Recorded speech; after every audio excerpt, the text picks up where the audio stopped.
আসসালামু আলাইকুম। আশা করি আন্নারা ব্যাগ ভালো আছেন, আন্নাকে দোয়া আমিও ভালো আছি।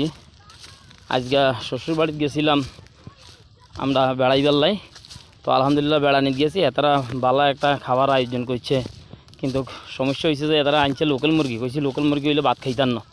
আজকে আলহামদুলিল্লাহ হেতা করে লই, হেতা করে ডিমাড়া হাঁস কাটি নিজের আওলাদ লই বিবি বাচ্চা লই আজকে বালা করে খাইলাম। চারিকে ভাত রোজা গেছে তাই ধরে ভাত খাইতে পারি না, হেড ভরি। তো আলহামদুলিল্লাহ আজকে একদম হেড ভরি চারিকে ভাত খাইছি। আন্না কবে একের দোয়া আর আশীর্বাদে হাঁসের মাংস দিয়ে ভাত খাই। বর্তমানে খেতে দিয়ে ছুটছি আমরা, এই হিসাবের গরম লাগছে। বরদাস্ত করিবার মতন কোনো উপায় দেখি আর না।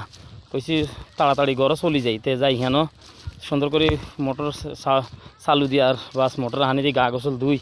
আরও চারিকে বিয়েলগার দাওয়াত আছে, আবার ছোটো বোনের ঘর যাই হিয়ানা আবার গরুর গোস্ত দিয়ে আলহামদুলিল্লাহ বালা করি চারিকা দাবাই খাইম। আশা করি আনারা ব্যাকে ঈদ বালা করে বানাইছেন। আর